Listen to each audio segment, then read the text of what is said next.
Le doy la bienvenida. Hoy es 31 de julio, miércoles de la 17ª semana del tiempo ordinario.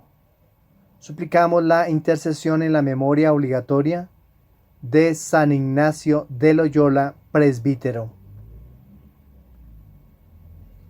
San Ignacio de Loyola, nacido como Íñigo López de Loyola, vino al mundo el 23 de octubre de 1491 en el castillo de Loyola en Azpeitia, Guipúzcoa, en el País Vasco, España, hijo de Beltrán Ibáñez de Oñás y Loyola y Marina Sánchez de Licona. Ignacio fue el menor de 13 hijos.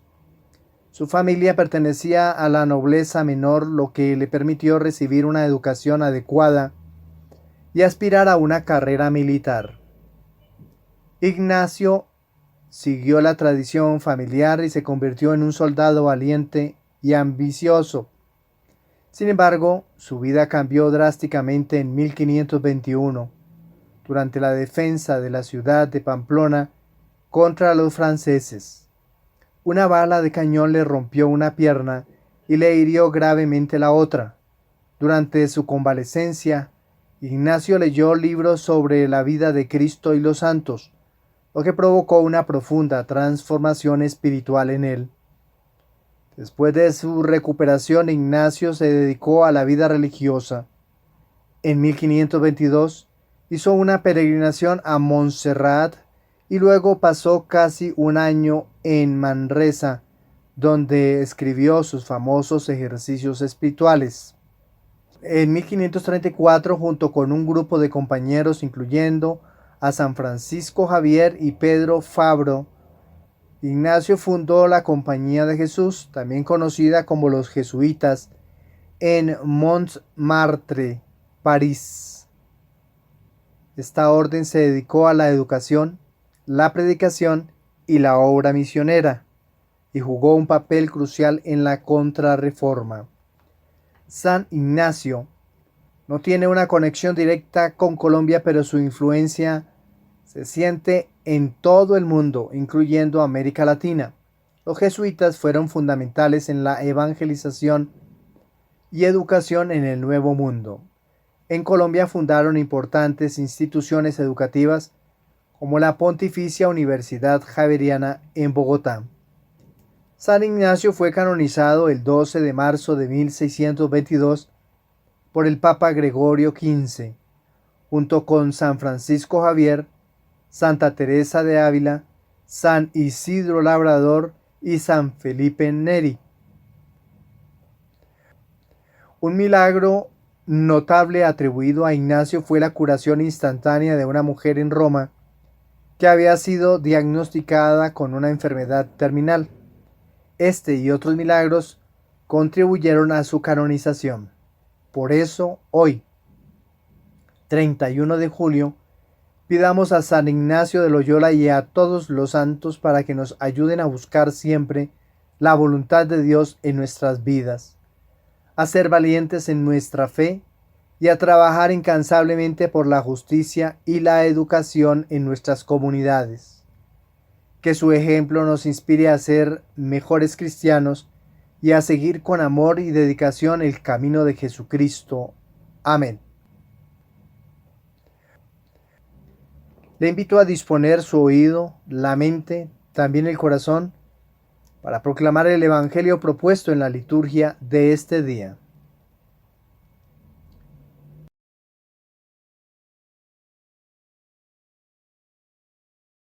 Le proclamo la buena nueva de nuestro Señor Jesucristo según San Mateo capítulo 13, versículos desde el 44 hasta el versículo 46.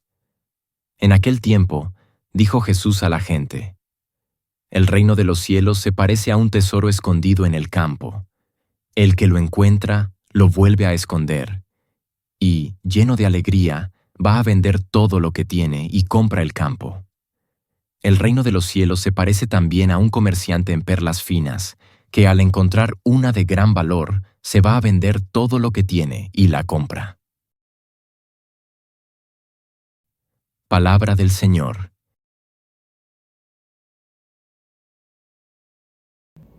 Nuestra reflexión para el día de hoy. La propuesta de la primera lectura del profeta Jeremías en su capítulo 15. Encontramos allí la misión que nos encarga Dios. Pareciera que fuera dulce al paladar como la miel, pero tras de sí hay violencia, sufrimiento y dolor. Es lo que experimenta el profeta. Son los mismos viejos anunciadores de buenas noticias los que se convierten en enemigos de los jóvenes llamados por Jesucristo. En eso consiste el reino de los cielos. Estar en él, gozar de la perpetuidad de la felicidad de la resurrección, pero alcanzarla trae desprecios, persecuciones y envidias. Los soberbios orgullosos te atacarán, pero solo Dios es baluarte y defensa. ¿Quién te hará temblar? Este texto es el lamento del profeta por tener que sacar adelante una misión ingrata. Pero las palabras de su madre, cuando ella hablaba de Dios, eran golosina para sus oídos. ¿Cómo resistir? Pero la esperanza se alejaba de su boca cuando el pueblo no atendía a su llamado. De saber que si estás con Dios todo será para bien, nada ni nadie podrá engañar tu mente ni tus actos. Si te vuelves a mí, te rescataré, dice el Señor, de quien todo depende. Si tú estás en caminos diferentes al Señor, Él será tu brújula, te mostrará su camino y te librará de las acechanzas del enemigo. Nada ni nadie podrá vencer a aquel elegido por Dios. Profundicemos en el profeta. El profeta Jeremías vivió y profetizó durante uno de los periodos más turbulentos de la historia de Judá, aproximadamente entre los años 627 y 586 antes de nuestra era. Este fue un tiempo de declive y caída del reino de Judá, marcado por la invasión babilónica y el exilio. Jeremías fue llamado a ser profeta en el 13º año del reinado de Josías y continuó su ministerio durante los reinados de los últimos reyes de Judá, Joacim, Joaquín y Sedequías, a menudo conocido como el profeta llorón. Jeremías se enfrentó una gran oposición y sufrimiento debido a sus mensajes de juicio y llamamientos al arrepentimiento. Profundicemos en sus versículos. Le invito a hacer lectura de cada uno de los versículos antes de escuchar nuestra reflexión. Versículo 10. Jeremías expresa su profundo lamento y desesperación. Su misión profética lo ha convertido en un objeto de odio y maldición entre su propio pueblo. La imagen de hombre de querellas y de contiendas. Porque así dice el texto: ay de mí, madre mía, pues me diste a luz, hombre de querellas y de contiendas para todo el país. Resalta su rol conflictivo debido a los mensajes duros que ha tenido que entregar. Versículos del 16 al 17. Fueron halladas tus palabras, y yo las devoré. Tus palabras fueron para mí gozo y alegría de mi corazón, porque tu nombre fue invocado sobre mí, Yahvé, Dios Sebaot. Jeremías recuerda el momento de su llamado y su respuesta entusiasta a devorar las palabras de Dios, las cuales fueron su gozo y alegría. Sin embargo, esta dedicación también lo llevó a una vida de soledad y sufrimiento, alejándose de la compañía de los que se alegran. Dice el texto bíblico en el versículo 16: fueron halladas tus palabras, refiriéndose a las palabras de Dios que Jeremías devora con gozo. Y hablando de gozo, el gozo del corazón de Jeremías al recibir el nombre de Dios siente gozo y siente alegría. La alegría que Jeremías encuentra en las palabras de Dios. Versículo 18. Encontramos en el relato del versículo 18: Te has vuelto para mí arroyo engañoso de aguas inconstantes. Ese arroyo engañoso simboliza la percepción humana de la inconsistencia divina, aunque en realidad es una prueba de fe. La queja de Jeremías se profundiza comparando a Dios con un arroyo engañoso y de aguas inconstantes. Siente que su dolor es crónico e incurable, cuestionando la constancia y fidelidad de Dios en medio de su sufrimiento. La respuesta de Dios a Jeremías es un llamado al arrepentimiento y a la perseverancia. Dios promete restaurarlo y usarlo como su portavoz si separa lo precioso de lo vil. Asegura a Jeremías que aunque enfrentara oposición, no será vencido, pues Dios estará con él para salvarlo y liberarlo. En el versículo 20, yo te pondré frente a este pueblo como muralla fortificada de bronce. Indica fortaleza y protección divina otorgada a Jeremías en su misión. Este pasaje es un poderoso recordatorio de la dificultad y el sacrificio que a menudo acompañan el llamado a seguir a Dios y proclamar su verdad. Jeremías nos muestra que incluso en medio del sufrimiento y la desesperación, debemos confiar en la promesa de la presencia y protección de Dios. En la actualidad podemos encontrar paralelismos en nuestras propias vidas cuando enfrentamos oposición o sufrimos por hacer lo correcto y vivir de acuerdo con nuestra fe.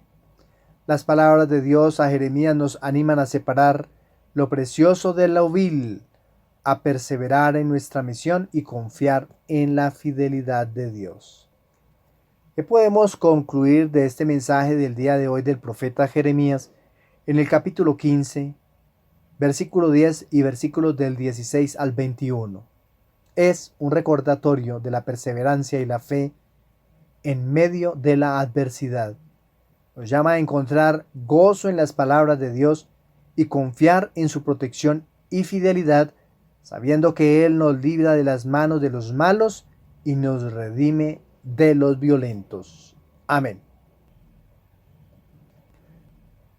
Ante esta propuesta que nos hace Yahvé por medio del profeta Jeremías, le respondemos con el Salmo 58 y acompañamos al autor sagrado con esta frase antífona: Dios es mi refugio en el peligro.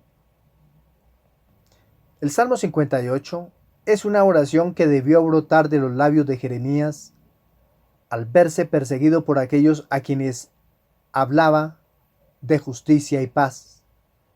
Muchos son los que van en contra de las personas buenas. Muchas las envidias, los deseos de arruinar aquello que se está construyendo. Pero no se ha de temer, pues Dios está con su elegido. Él es su fuerza, esperanza, valor. El que decida aceptar su llamado debe seguir adorándole. No volverá a ver más la maldad. Dios le pondrá unos ojos nuevos ante las infamias, le hará ver su amor y le ayudará siempre. El Salmo 58, titulado Dios es mi fuerza y refugio, es atribuido a David y se sitúa en el contexto histórico cuando Saúl envió hombres a vigilar la casa de David para matarlo. Acontecimiento que está consignado en el primer libro de Samuel, capítulo 19, versículo 11.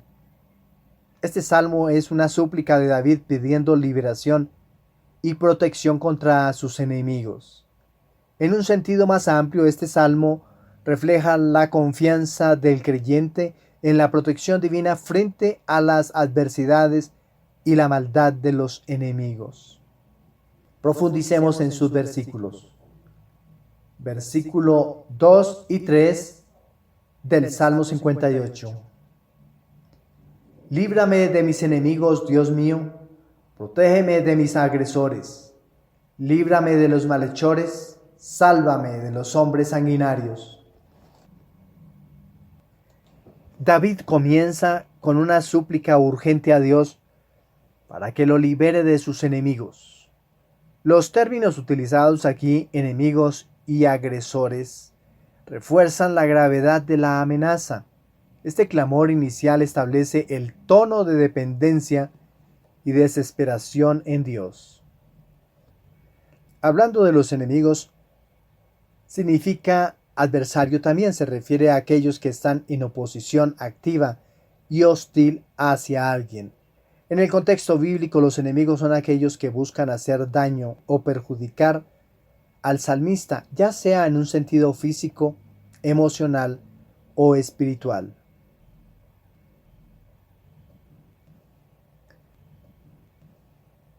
Versículos 4 hasta el 5a.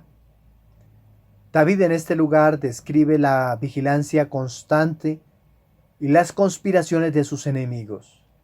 Los poderosos aquí representan a aquellos que tienen fuerza y autoridad. Poderosos en hebreo sería Azim. David enfatiza su desamparo frente a las fuerzas que lo superan, buscando en Dios su única esperanza. Versículos desde el 10 hasta el 11. Estos versículos marcan un cambio de tono hacia la confianza. David reconoce a Dios como su fortaleza y misericordia. Esta declaración de confianza muestra que a pesar de las circunstancias, David ve a Dios como su protector y refugio.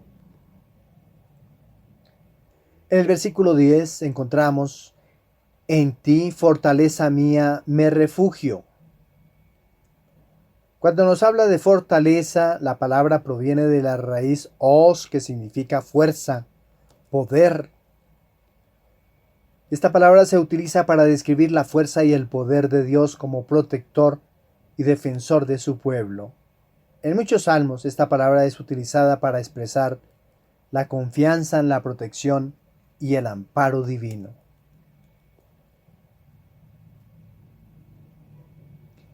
En el versículo 11 dice el autor sagrado: mi Dios, misericordia mía.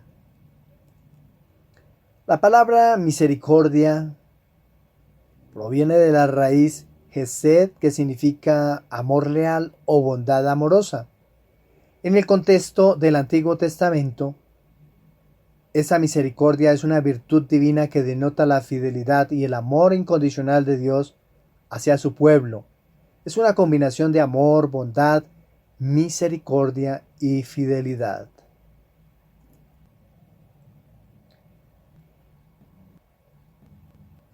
Versículos desde el 17 hasta el 18. En el versículo 17 encontramos: yo cantaré tu poder, de mañana aclamaré tu misericordia. Mañana representa un nuevo comienzo y la constancia de la misericordia de Dios cada día. En el versículo 17. En el versículo 17 dice el autor: yo cantaré tu poder, de mañana aclamaré tu misericordia. La palabra cantaré significa alabar y adorar a Dios a través del canto, y es comúnmente usada en los salmos para expresar la gratitud y el gozo en la presencia de Dios. David concluye el salmo con una promesa de alabanza a Dios por su poder y misericordia. El compromiso de cantar y aclamar refuerza la idea de que la alabanza es una respuesta natural a la experiencia de la salvación divina. Cuando encontramos en el contenido del salmo las palabras fortaleza y refugio, simbolizan la protección divina y la seguridad que solo Dios puede proporcionar.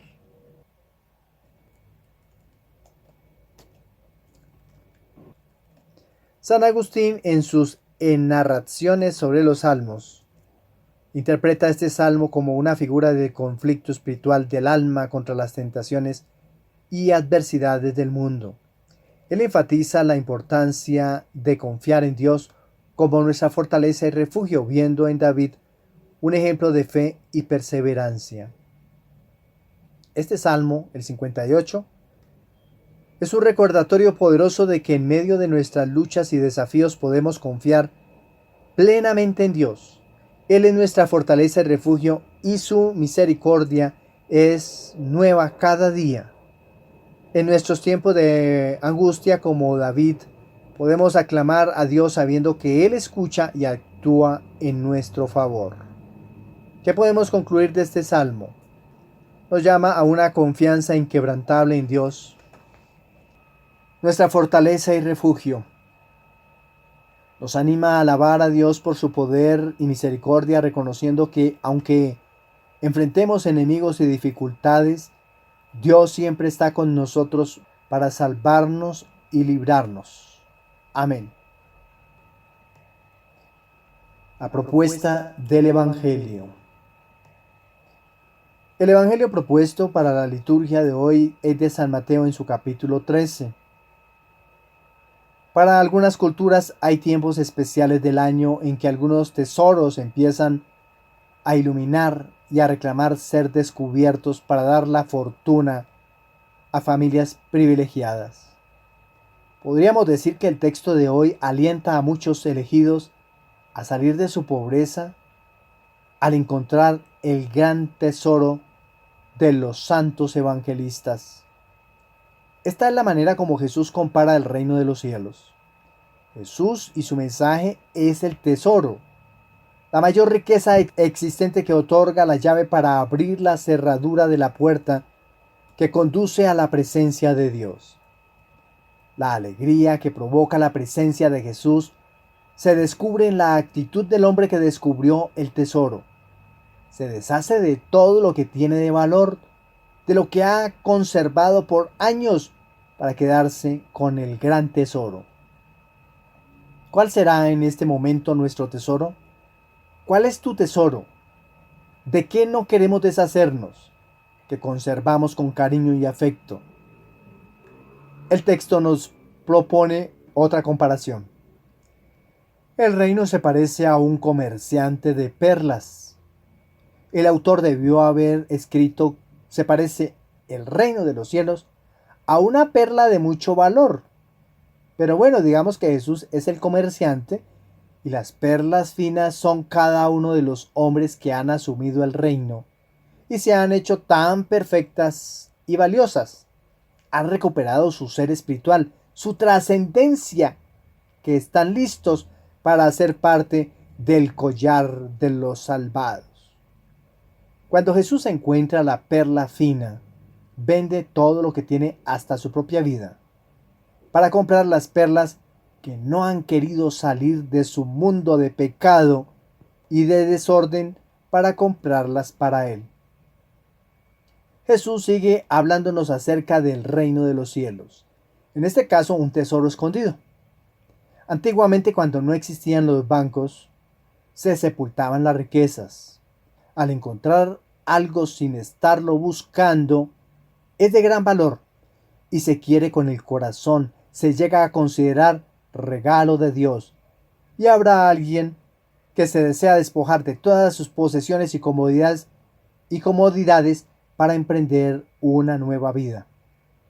La salvación que nos ofrece Jesús es semejante a un regalo, pero es decisión nuestra acogerla o rechazarla. ¿Qué perderemos?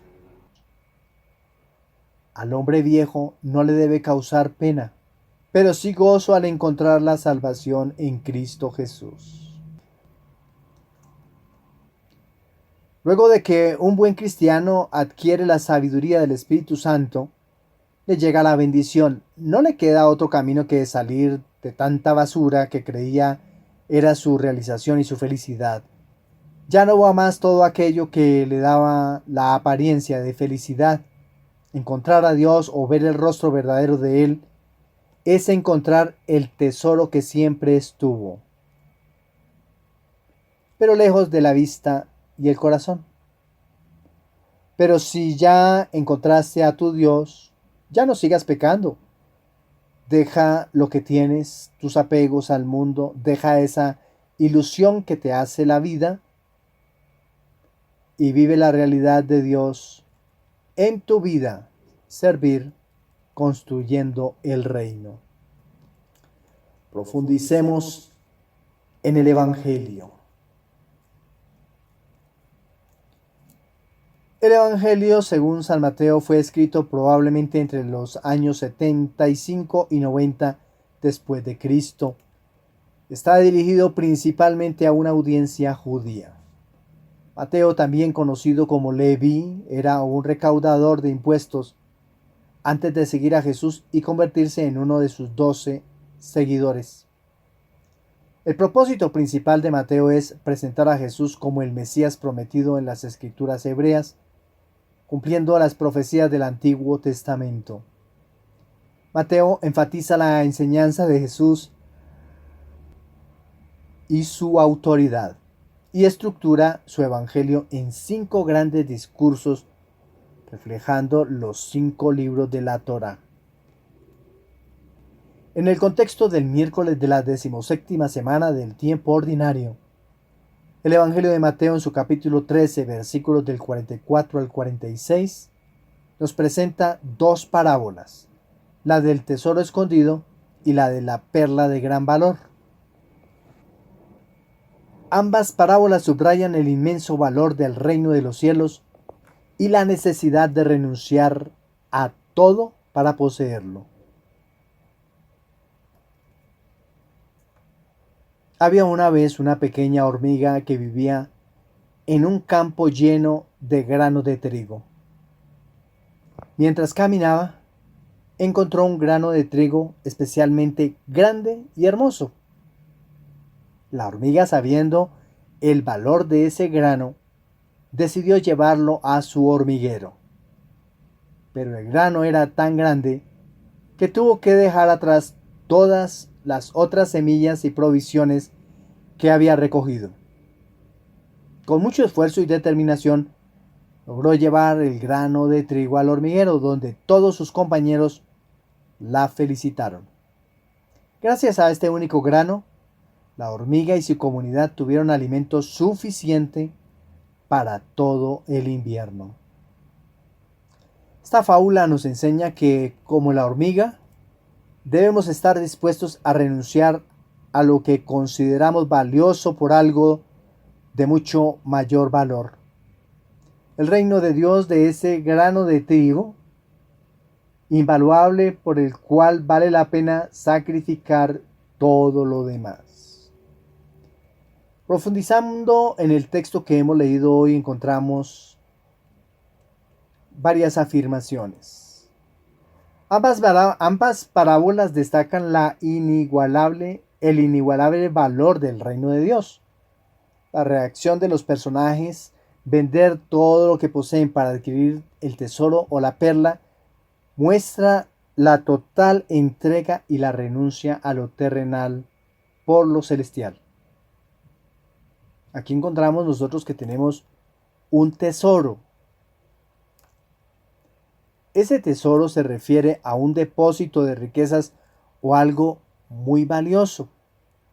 Y la perla es una joya preciosa producida dentro de una ostra. Allí se forma la perla. Y este tesoro y esta perla implica algo de valor supremo y belleza incomparable. El número 2, porque tenemos 2 parábolas, simboliza testimonio y verificación en la Biblia. Aquí 2 parábolas refuerzan la enseñanza sobre el valor del reino. Pero, ¿qué es lo que siente el autor sagrado cuando encuentra el tesoro escondido o la perla?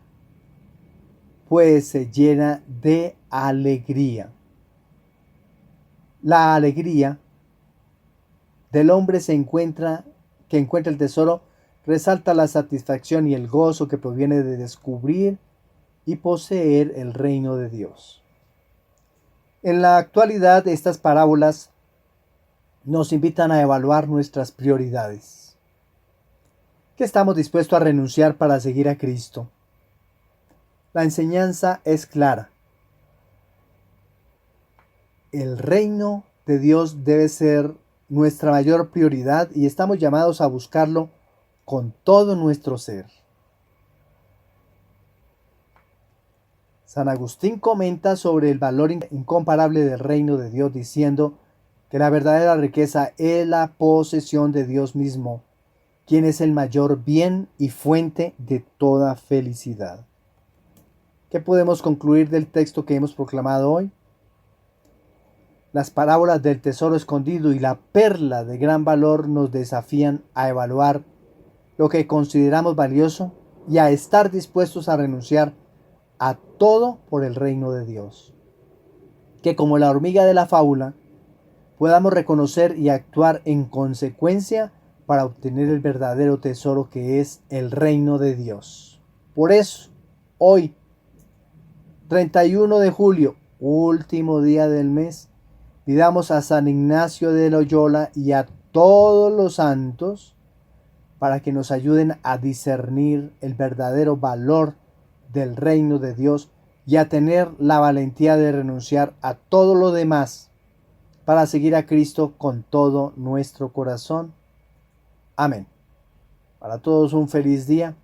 Que el Señor nos siga colmando de su alegría como también de su bendición. Felicidades. Bendiciones.